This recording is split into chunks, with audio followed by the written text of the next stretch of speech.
Olá para você que nos acompanha pela Rádio Defensoria, eu sou Adriana Carla. Nós estamos aqui para mais uma edição do podcast Entrevistas DPE. Como sempre, trazendo muita informação para você que nos acompanha e desde já eu te convido a ficar aqui com a gente, participar do nosso bate-papo e ficar muito bem informado, viu? Porque só aqui no Entrevistas DPE você fica muito bem informado.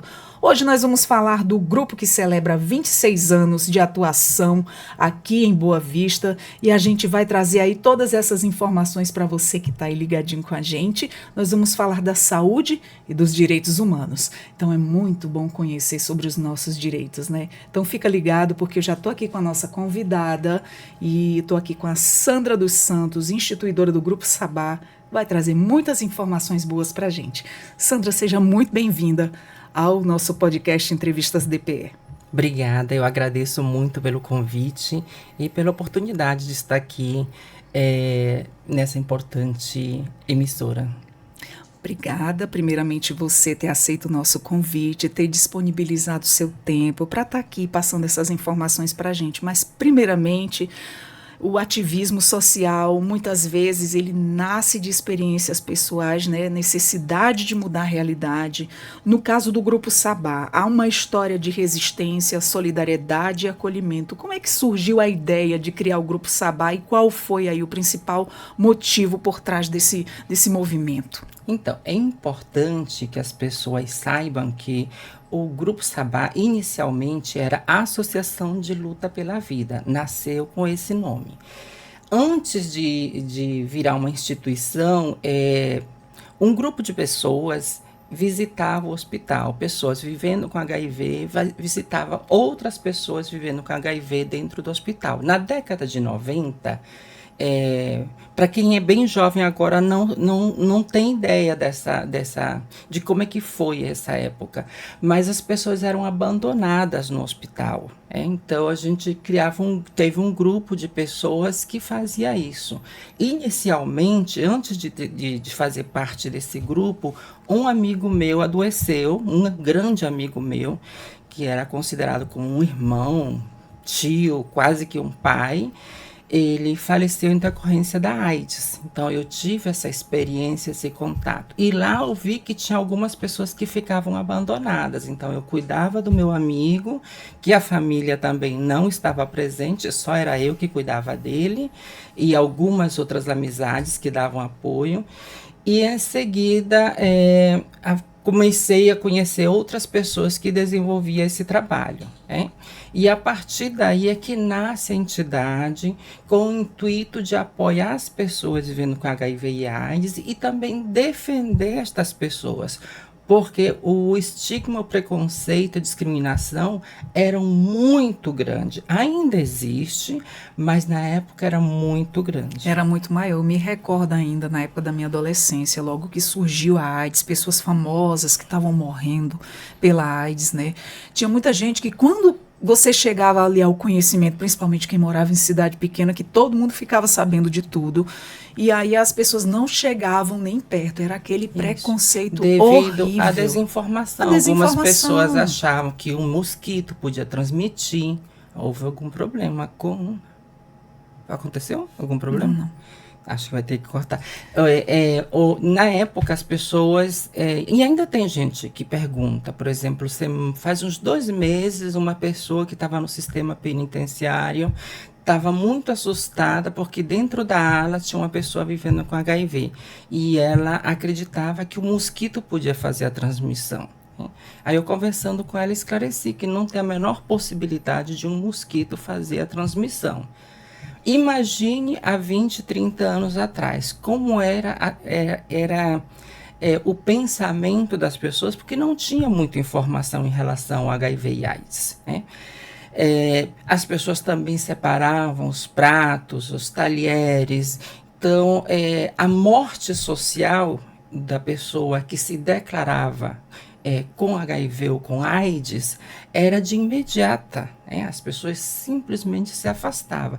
E, para além disso, ainda existia o rótulo de associar essa pessoa algum tipo de comportamento, por exemplo, e na época se usava que eram os gays, ou eram as trabalhadoras sexuais. Uma Hoje a pessoa gente- muito promíscua, né? É chamada de muito promíscua, e era isso. Então, com o tempo, passou a se perceber que não era isso. Que o HIV, ele está relacionado, e é importante que as pessoas reflitam a isso, a um comportamento de risco, ainda muito presente atualmente, porque como o HIV deixou de ser a doença que todo mundo tinha medo, hoje ele é uma doença bem controlável, né? As pessoas estão deixando de se proteger. Então, a gente precisa retomar novamente as ações de sensibilização para que as pessoas internalizem que tem que fazer o uso de preservativo em todas as relações sexuais. Exatamente, se conscientizar. Até no assunto anterior a gente estava falando muito nessa questão de que antigamente você não tinha tantas coisas para você se proteger. Hoje tem. Hoje você vai num posto de saúde, primeira coisa que você se depara quando você vai lá na farmácia, tá lá tudo exposto, preservativos, lubrificantes, tudo para você se prevenir. E por que não se prevenir, né? E temos outras tecnologias hoje, para ver tanto que avançou. Tem a PrEP, tem a PEP. Então, as pessoas que têm um relacionamento, não quer usar o preservativo, e não sabe da condição sorológica da outra pessoa, e tem medo de fazer, ou tem medo de perguntar, essa pessoa também pode fazer a PrEP. O que é a PrEP? É um tratamento, né, que ela vai fazer para evitar a infecção pelo HIV. É importante dizer que só evita a infecção pelo HIV, não evita outras infecções, né?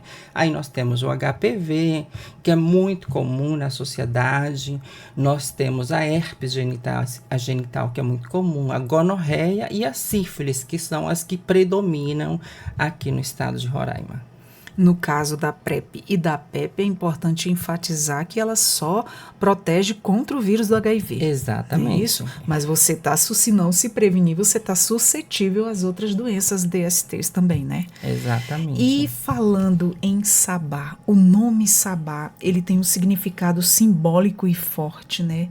Por que a mudança do nome de ALV para o Grupo Sabá? O que essa transformação representa, né, para a identidade da instituição?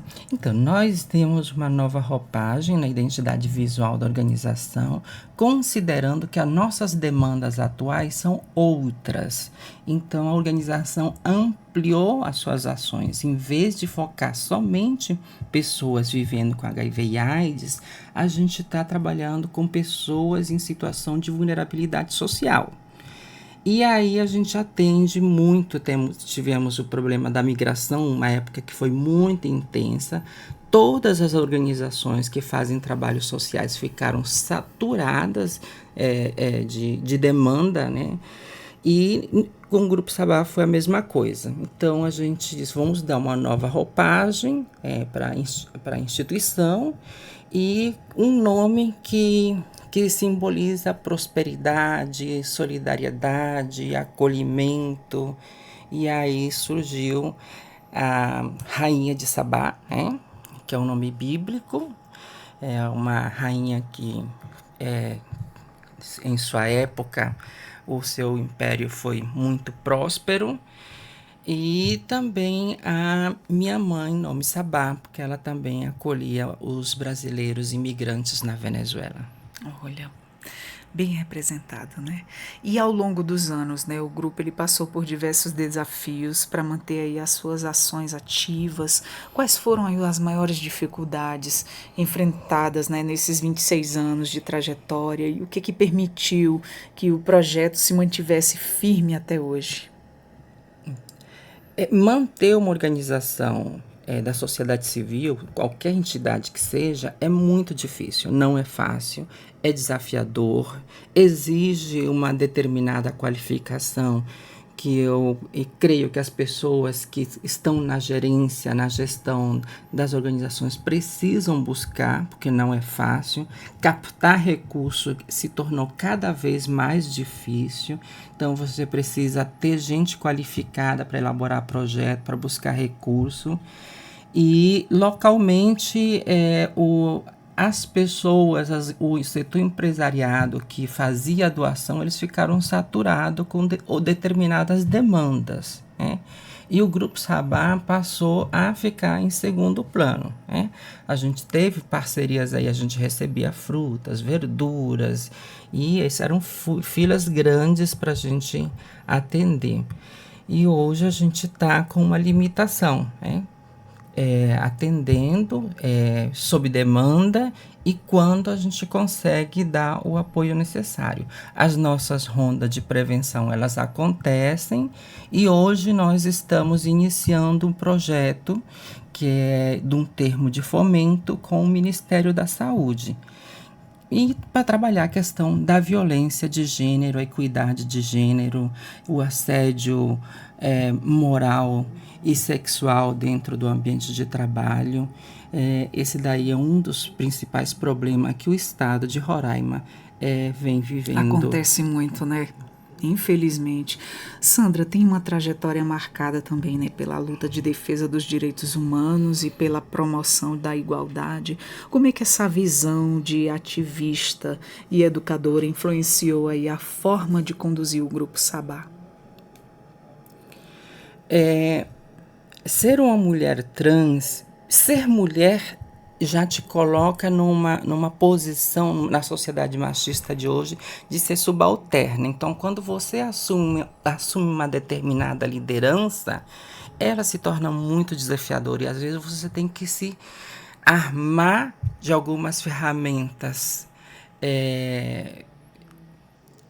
para ser o melhor possível naquilo que você está desempenhando.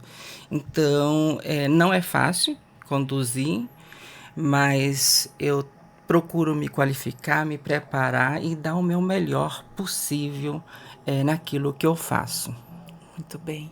E o trabalho Sabá, ele não se limita, né, apenas nas questões do HIV e AIDS. Ele também abrange temas como a tuberculose, hepatites virais e outras ISTs. E por que é importante olhar, né, para essas doenças de forma integrada, dentro aí da perspectiva de saúde pública, dignidade humana? Falando da TB e da hanseníase, elas são doenças relacionadas à AIDS, por isso que a gente tem uma atenção com ela também. É recomendado pelo protocolo do Ministério da Saúde que quem tem TB tem que fazer o teste de HIV. E a mesma coisa quem tem hanseníase. Elas estão interligadas, né? Também. De alguma maneira, elas se cruzam volta e meia. São recorrentes esses cruzamentos. Então, por isso, essa atenção com a hepatite e a tuberculose. Aliás, desculpa, a hanseníase e a tuberculose.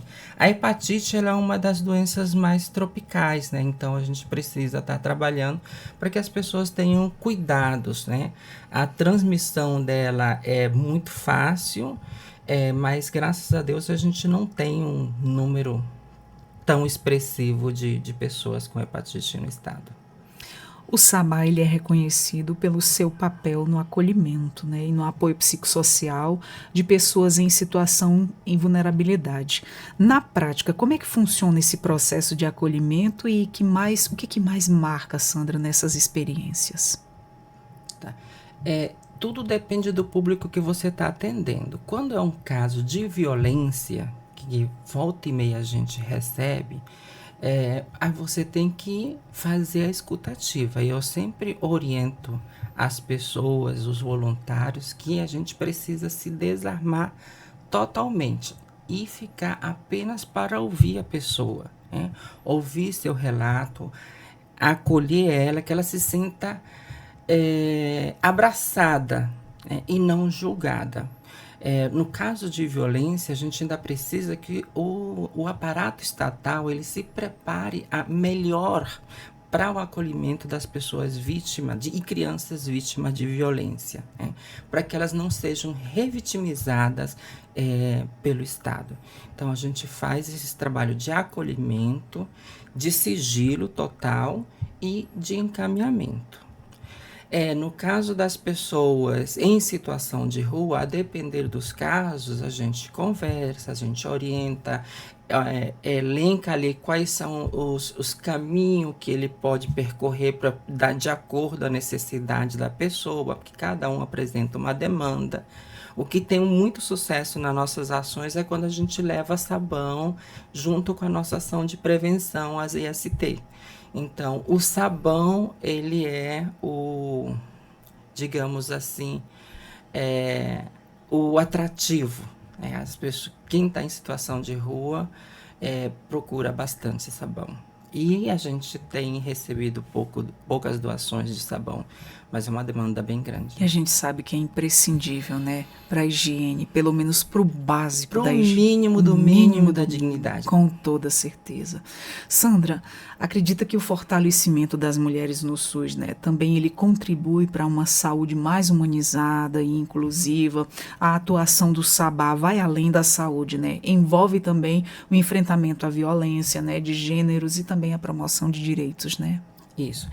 Veja bem, a mulher, ela faz parte, em sua maioria, no espaço, no serviço de saúde, mas elas são minoria nos cargos de chefia. Sim.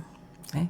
Então, a gente ainda é uma luta, né? É uma luta muito grande que a gente precisa vencer essa pauta, né? As mulheres são tão qualificadas, são tão capazes tanto quanto. Até mais, porque a gente tem dupla, tripla jornada. Exatamente. Eles não têm, não estou julgando todos, mas a maioria não tem, né? Porque a sociedade ainda joga para cima da gente a responsabilidade de cuidar de casa, de cuidar dos filhos. Às vezes, quando o filho como dizem no linguajar popular, se desencaminha, é culpa da mãe que não soube educar. É verdade, sempre aquele papel de toda a responsabilidade cai ali para a costa da mãe. E essa mãe, ela trabalha fora, ela dá conta dos filhos, ela dá conta da casa, do seu trabalho, né? E ainda quando acontece algo de errado, a culpa é da mãe que não educou. E muitas das vezes esquece de cuidar de si, da sua saúde emocional, exatamente, mental, acontece física. Muito. Exatamente. Ela sempre vai se deixando por último, sempre priorizando ali os seus que ela ama. E ela vai ficando ali para trás. Isso tem que acabar, né? Isso tem que mudar. E para isso a gente tem que estar orientando aqui em todos os espaços. Eu fico muito grata pelo convite, porque eu creio que é uma oportunidade da gente chegar nas pessoas através das redes sociais, o YouTube, o Deezer, o Spotify, que é bastante popular, e que as pessoas compartilhem as informações, que não retenham. A gente precisa socializar o que é bom. Exatamente, precisamos compartilhar o que é bom, que as pessoas se conscientizem cada vez mais do seu papel na sociedade, do seu real lugar de fato. E como é que o grupo ele tem lidado aí com esses temas, né? E quais são os avanços, Sandra, que você percebe nas políticas públicas, né, voltadas a esse público? Uma das iniciativas de maior destaque foi o Projeto A, né? A prevenção é combinada, que atua aí com a população em situação de rua e também trabalhadoras sexuais. Então, a prevenção combinada, que a gente colocou o nome de Viva Protegides, porque a gente atende profissionais do sexo, trabalhadoras sexuais e rapazes trabalhadores sexuais. Há uma década, duas, não existiam homens, não do meu conhecimento. E eu já atuo na área de prevenção há quase 30 anos. Homens fazendo programa na rua. Hoje nós temos homens que fazem programa na rua e pelos aplicativos bomba mesmo.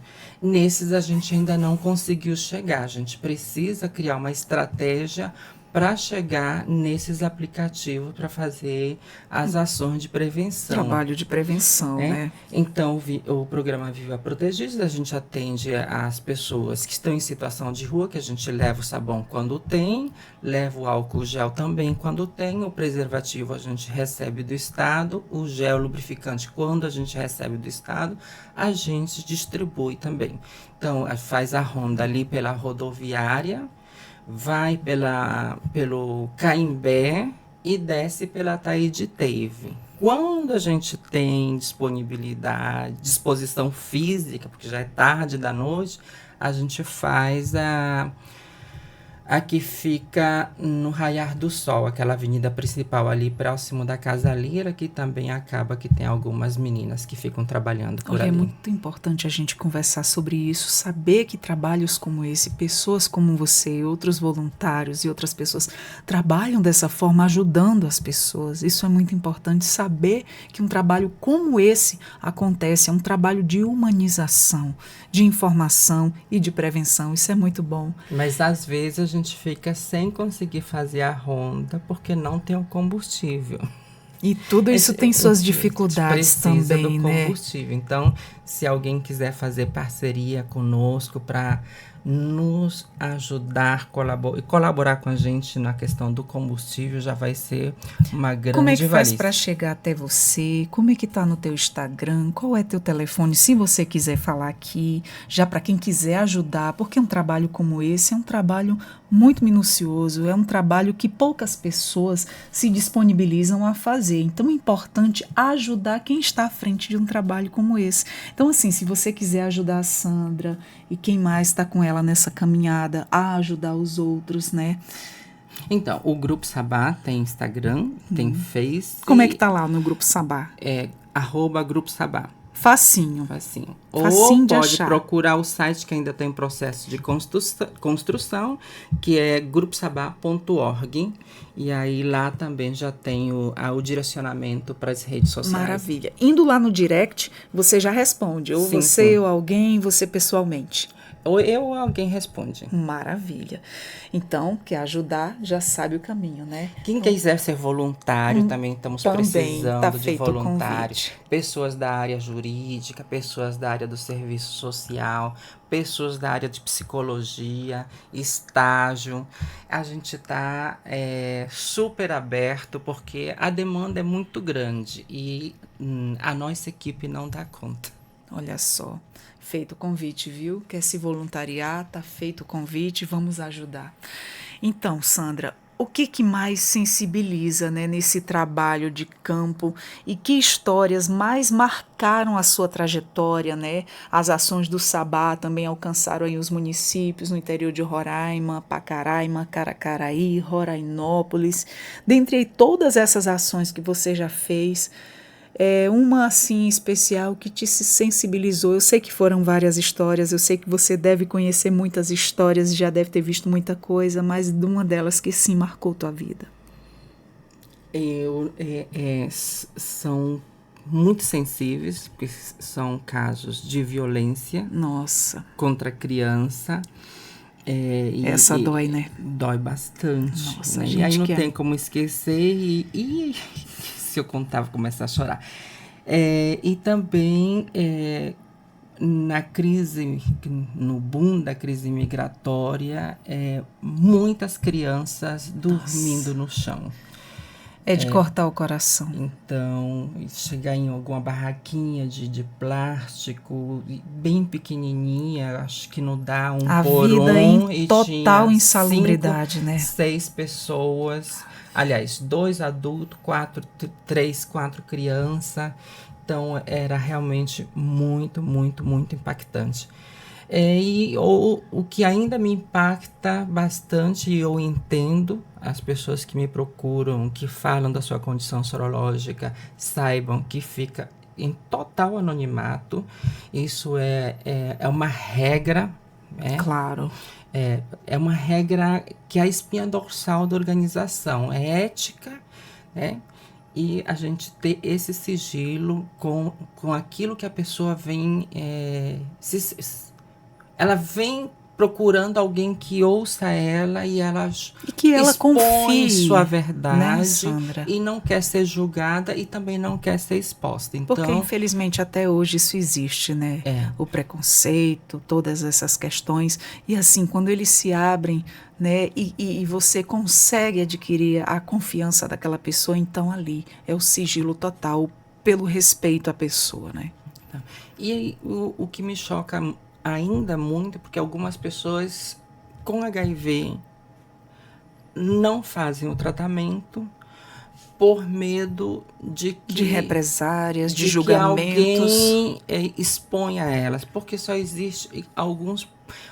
Antes era só o SAI, agora existe algumas unidades de saúde que faz o acompanhamento e a dispensação de medicamento. Acontece que nas unidades de saúde existe uma determinada rotatividade.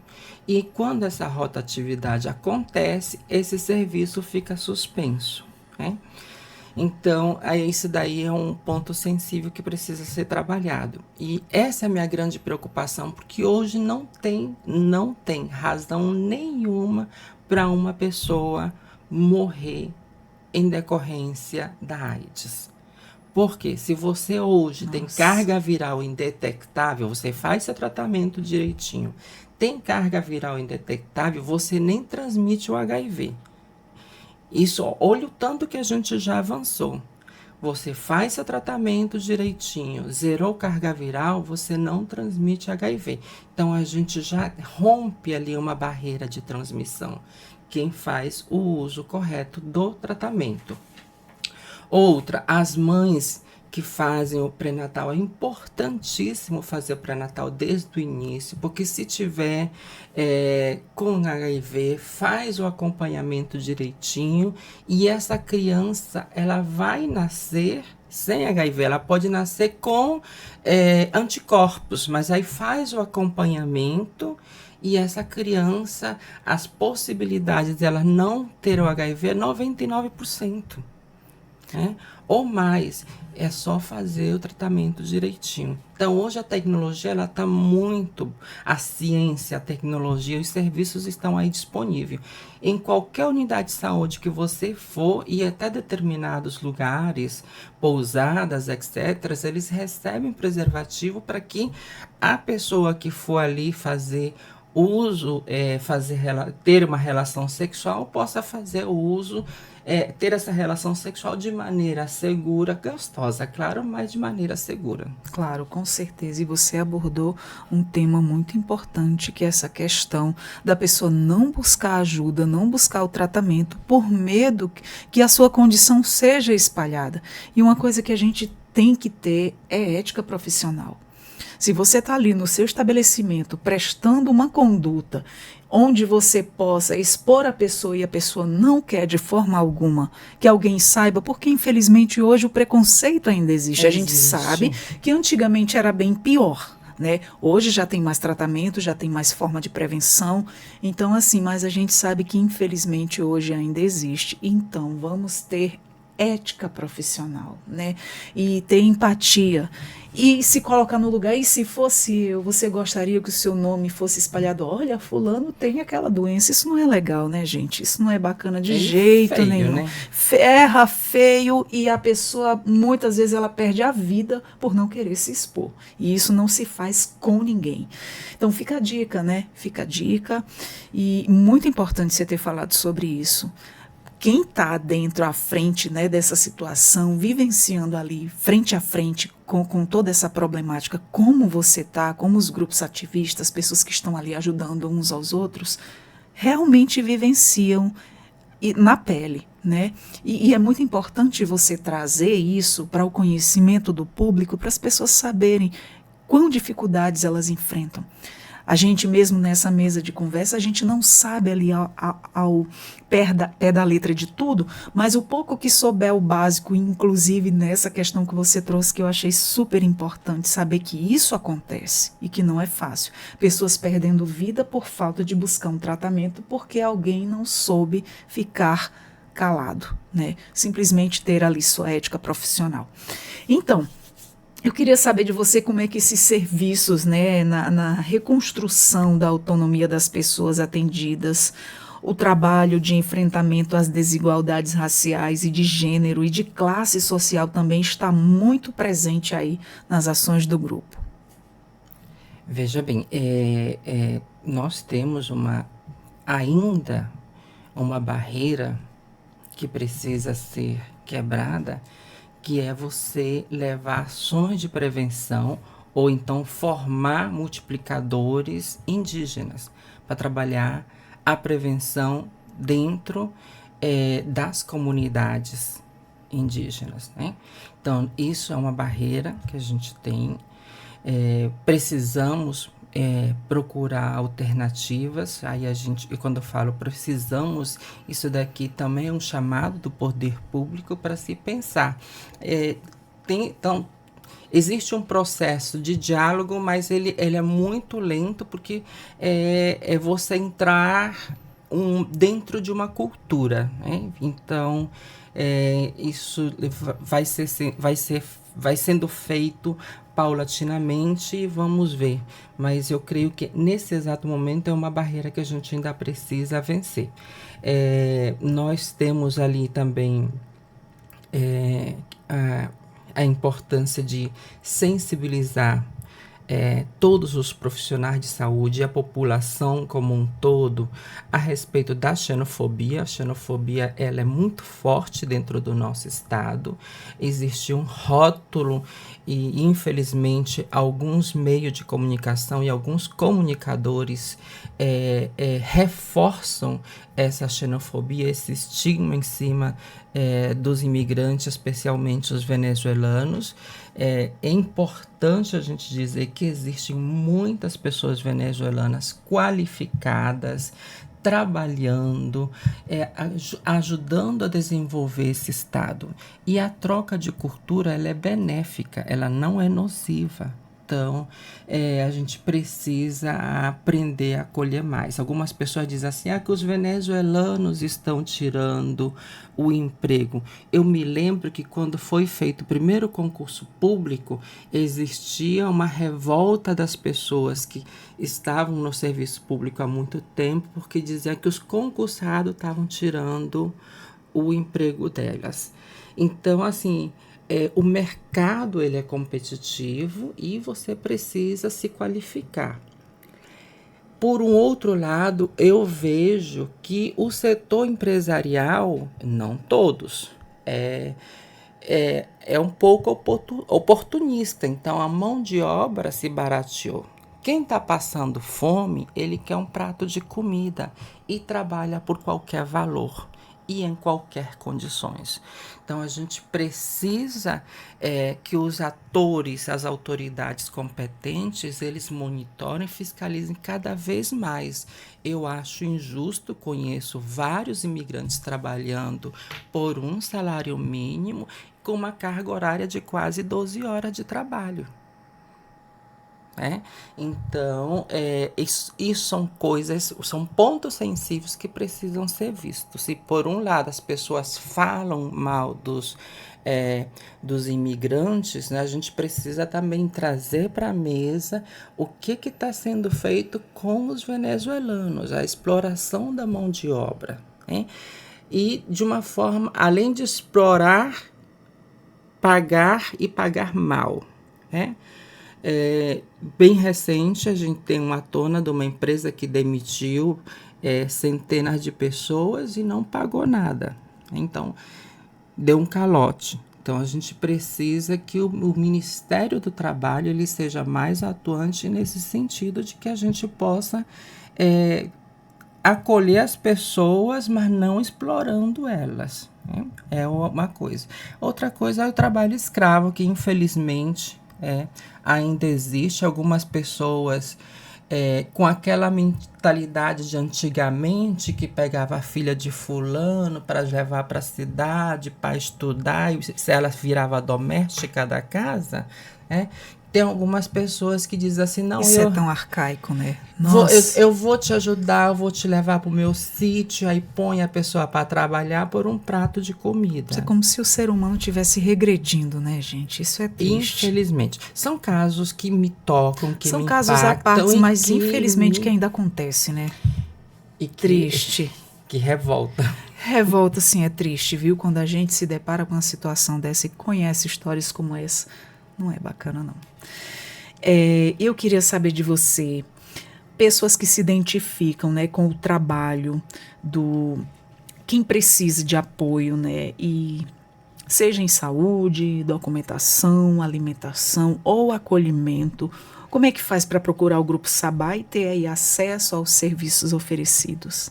Então, tem as redes sociais, Grupo Sabá, Facinho de achar. Acento, né, Grupo Sabá, algumas pessoas chamam Grupo Sabá, @Grupo Sabá, ou na internet também no site gruposaba.org. E o meu telefone acho que é bem mais fácil que o da associação, que é o DDD 95 9113 3535. DDD 95 9113 3535. E quem quiser também ser voluntário pode te procurar. Estamos precisando de pessoas voluntárias. E de ajuda, né, Sandra? E eu peço muito que quem quiser ser voluntário venha com o espírito de querer se despir dos seus preconceitos. Porque a gente atua com um mundo diverso. E que essas pessoas, tudo que elas precisam é acolhimento. Nada de julgamento nas nossas ações. Exatamente, isso é o que importa, né? Acolhimento, sem julgamento.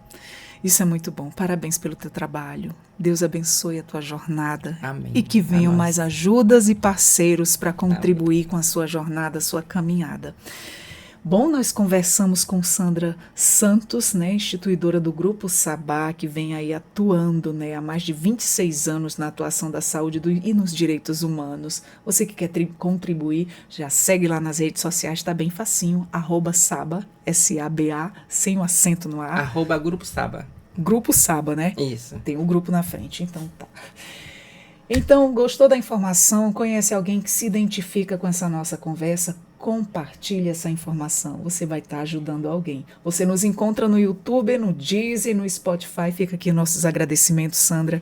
Quero dizer que agradeço. Que o nosso Entrevistas DPE está sempre de portas abertas. Sempre que precisar da gente, nós estamos aqui para divulgar. Obrigada. Obrigada a você. Vamos ficando por aqui. Eu sou a Adriana Carla com mais um Entrevistas DPE e até a próxima. Tchau, tchau.